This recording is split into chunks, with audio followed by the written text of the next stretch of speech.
Hello there. Today I'm back in pu-erh city. Last week I was in Laos for a second mission in Phongsaly area, well, in Phongsaly province, Nyot Ou district, so that's at the northernmost tip of Laos.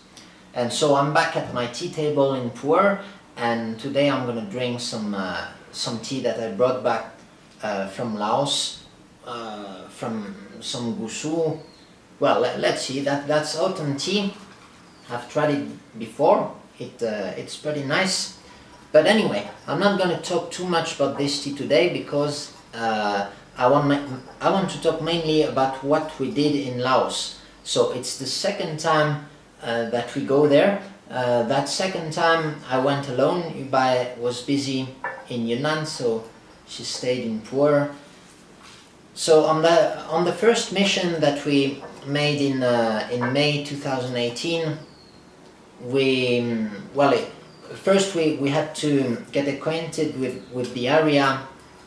We visited many villages, we held a training session and tried to understand better the condition of the tea farmers there. And on that second trip we could use that previous we built on that previous knowledge. We held another training session, but mainly we explored a few more villages and we made a plan for the future of the tea industry there, or at least how that NGO that we're working with, so it's the CCL, Comité de Coopération du Laos. It's an NGO that's been in Nyot Ou district for over 10 years, so they are very knowledgeable of the area. And lately they want to develop the tea industry in that area in order to increase the farmers' income and give them like some maybe more sustainable crops, or at least give them some better agricultural systems, we could say. This kind of tea typically, I found out that tea we made in Laos tasted much better after a couple of months in storage. So we're going to go that way. I think we're going to store them first before offering them on our website, but we'll see. So yeah, I was talking about the purpose of our mission there. So we held another training session and we explored more villages and tried to get a clearer picture of the situation. We conducted more interviews with the local authorities, the village chiefs, and we also interviewed some random farmers to understand better how tea is made and how tea is sold in northern Laos, in that Nyot Ou district. So what we found out is most of the tea is sold to EU. Actually, it's smuggled across the border. So either the Chinese go there, the EU tea producers go to Laos and buy the leaves. Either the guys from Laos just deliver the tea across the border. Now this situation allows the farmers to have a good price for the leaves, because then those leaves are mostly resold under the EU label. Okay, so the Chinese will say that it's their tea. It's like from Phongsaly, all the famous names like Chaongshu, Wangong, Bohetang, all these famous areas in EU. Well, basically they will sell the tea from Laos under these labels. Because you can say they taste very similar, because they are growing in very similar environment, not far from each other.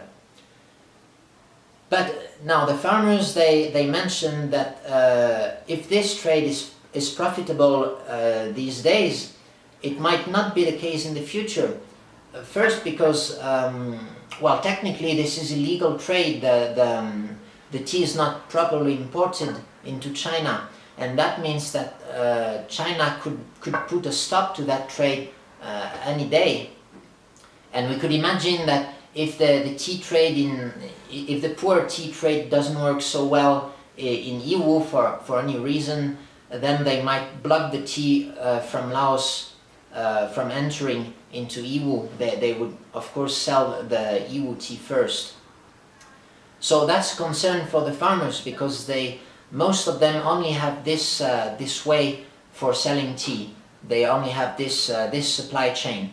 Okay, so they make the tea. They make the tea in their village, sell it to Iwu, and then it's sold through the regular channel of any famous tea mountain. You have like big boss from the cities who come to Iwu and buy their tea. The ability of the farmers to sell tea really depends on their language skill, actually. So a few people we met could speak very good Chinese and could understand the Chinese way of conducting business, and those people generally don't have any problem selling their tea because well, they can go to Sichuanbana, to Jinghong, or to pu-erh, or even Kunming, and know people down the supply chain.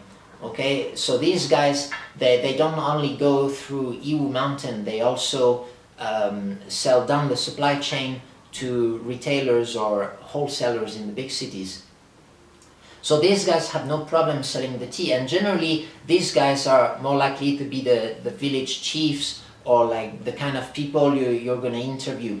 And that's a common bias when we do those surveys. We sometimes a common mistake is to only go and meet the people who want to talk to you, and generally those people are the ones who are most able to talk and who have the most connections.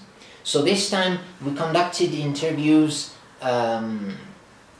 with less, I could say, less prominent farmers, and these farmers told us that sometimes they have a hard time selling their tea. So for most of them, their only contact is in Iwu, or they have to go to sell to the village chief or those other couple of guys who can speak Chinese well and who can sell them to the Chinese. But of course they will sell those regular villagers will sell it at a lower price. Okay, this is especially true for late spring and summer tea, which is typically harder to sell than early spring and autumn tea, simply because there's so much demand for early spring tea that the buyers will go out of their way to get that tea. They will either travel to the village or like the village chiefs will have big orders, and then they will be able to sell the tea for the whole village. But then when it comes to late spring, the tea is harder to sell. So sometimes, because they don't have customers, they don't even go pick tea. On top of that, as soon as the rain comes there, the roads get very slippery, and most of the tea gardens are very far from the villages. You have to either walk there like 3 hours, or you have to take a motorbike, but you can only take the motorbike if it's not raining, otherwise the road is too dangerous. So that makes harvesting summer tea, late spring and summer tea, quite complicated. Now, what we noticed in autumn when we visited their tea gardens is that there are a lot of tea flowers in the tea gardens. Why are there so many tea flowers? It's because they didn't harvest those tea trees in summer, and if they don't harvest in summer, the tea tree will not be stressed anymore, and it will grow flowers and fruits instead of continuing growing leaves. So that's often a reason mentioned, like in many tea mountains. People harvest summer tea even if it's not very profitable. It's mainly to keep the yield high, to prevent the tea trees from growing fruits and flowers in autumn, because in that case your autumn harvest has a very low yield. You can't harvest the tea trees that have grown flowers, because they have dedicated all their resources to growing flowers and fruits. Also, usually those people who don't speak Chinese very well and rarely go to China, well, generally they don't process the tea as well as those who often go to Iwu and have friends in China who also make tea. So there's a big gap between these two kind of people, both in terms of processing technique and knowing customers. So what's been decided with the NGO is that we're going to build 2 tea processing units in 2 different areas that will be able to cover 4 villages. We will get good equipment for them. That means like a drying house to be able to dry tea in summer when it's raining. That's also lots of equipment that usually they don't have. Currently, they produce a very low yield in most of the villages we've visited, so they are not really properly equipped to handle like processing hundreds of kilos per day like we can do in Jingmai. So that's something that the tea processing unit will be able to do. So once we get those small tea factories in place, the farmers who don't feel like processing the tea themselves or who don't have a sure buyer for their tea, they will be able to sell the tea as fresh leaves to the tea processing unit. Of course, they will get a lower price than if they sold dried tea directly to a customer in China. But the thing is, our plan is that these tea factories will be managed by the community in the village, so it will be a cooperative. It means that it will turn a profit, and that profit will be used to develop the infrastructures in the villages further. So we hope that this kind of model will work. So first, of course, it can be quite complex to set up such a system, and it will be supported at first by the NGO, and we hope that over the years it will be able to be autonomous and entirely managed by the villagers. So this is a model I've never seen in China. Usually what's called cooperative in China is actually a private tea factory that just buys the leaves from other farmers, but they keep the profit for themselves. We also hope this tea factory will be able to process more complex teas such as white teas, black teas, and of course get a good quality of pu-erh tea. So I think on average it will produce, it will generate a higher value than what the farmers are currently doing. But of course we don't force the farmers to sell the fresh leaves. They are also free to process them themselves, and we hope that many tea farmers will not sell the fresh leaves, but just come and visit the factory, see how they process the tea, and imitate the processing techniques in their own factories. Okay, so anyway, it's an NGO project, so the goal is not really to be competitive from a business perspective. The goal is to spread knowledge and at least give a safety net to those who are more in difficulty when it comes to processing and selling tea. So we think that having a processing unit in the village will really improve the processing skill of the farmers in a much better way than the training sessions, because there it will be in the village, they can go watch the processing anytime they want. The second goal of this NGO is to provide a safety net in case there's a market crash in China, or in case, as I just mentioned, that it's impossible for the Laos farmers to bring their tea to China. And for this, we need to build the reputation of that tea producing area. So it's Nyot Ou district, and we want to create a label that will promote the tea from these areas, that will, like mentioned, promote the villages, the techniques there, maybe develop teas on their own, build a brand. So that brand, it's not clear yet how we will effectively make that brand, but we will surely work on it, and we will try to diversify the customers. So that means that selling in China is not the priority, even if in the short term they can get a good price in China and it's easy to find customers. We would like to have at least some connections in other countries, or maybe sell some of that tea in Laos, maybe in touristy areas like Luang Prabang or Vientiane, so that in case the Chinese market is not viable anymore, we will at least have a way to sell the tea for those farmers. Now, another interesting thing is that currently they don't produce a lot of tea in the villages we visited. They mostly have gushu, but so they have some really big trees, then some like middle-sized one, like the gushu we have in Jingmai, okay, a couple of meters high, and they have planted a lot of small trees. But most of those small trees, they don't harvest them yet. They were planted usually after 2007, and many of them were planted in 2012. which means that they will be ready for harvest maybe next year or in 2 years. Now the surfaces planted in small trees are quite high, so we expect that their production will maybe triple or quadruple in the next years, and it will be mostly forest tea from young trees.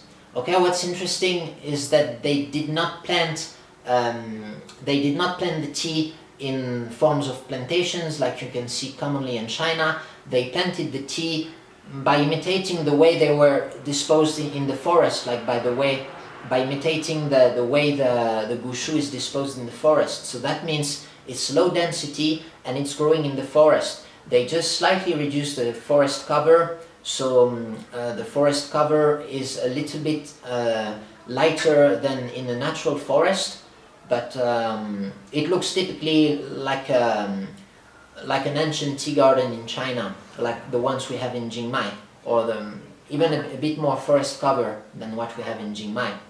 So that's the kind of tea we want to promote, that we would call really forest tea. So it would be a kind of a unique kind of way of making tea, really, because we don't see that kind of plantations too much in China. You have a few of them on that model in Nyot Ou area, well, in Phongsaly at the border with Laos.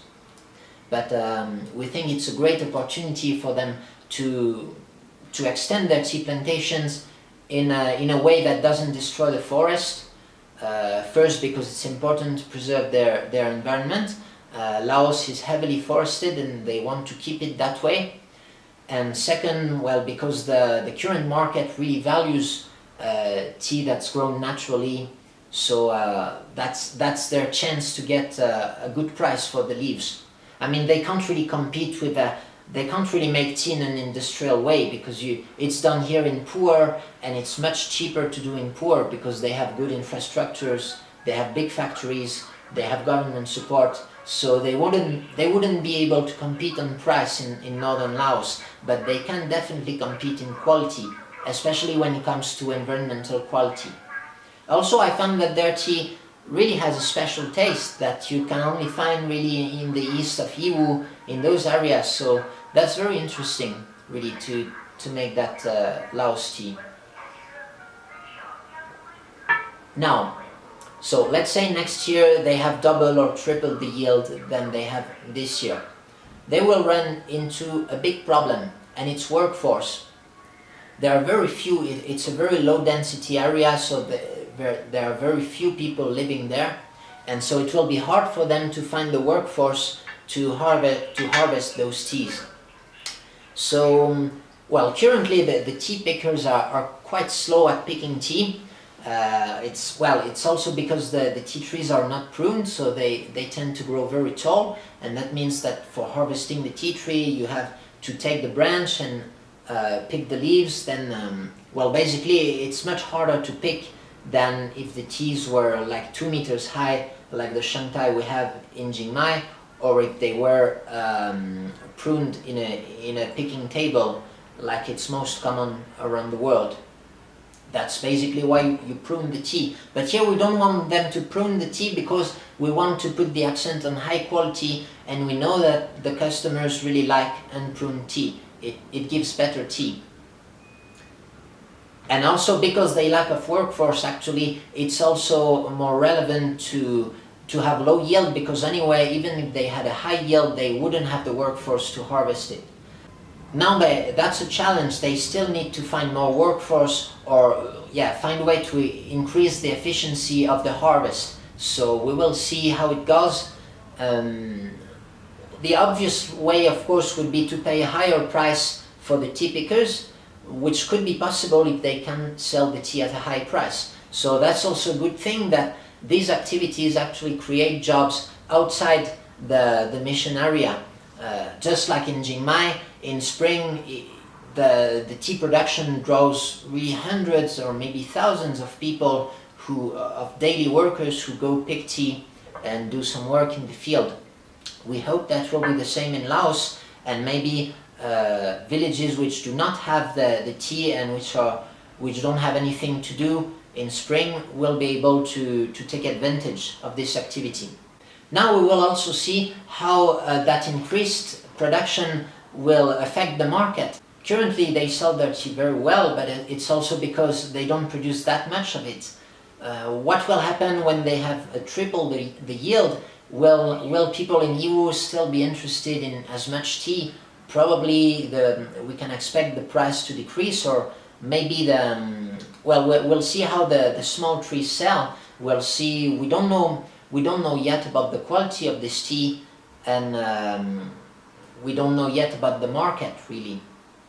So the plan is, if the tea turns out to be good quality, we'll keep it as Sheng pu-erh. Now, if we find the quality is not as good as the Gushu or the older trees that they have there, then it will be more interesting for them to make some white tea or black tea. It's those kinds of teas for which the raw material is a bit less important, and we can still emphasize on the forest tea aspect, the fact that it's grown without pesticide, with very low intensive techniques.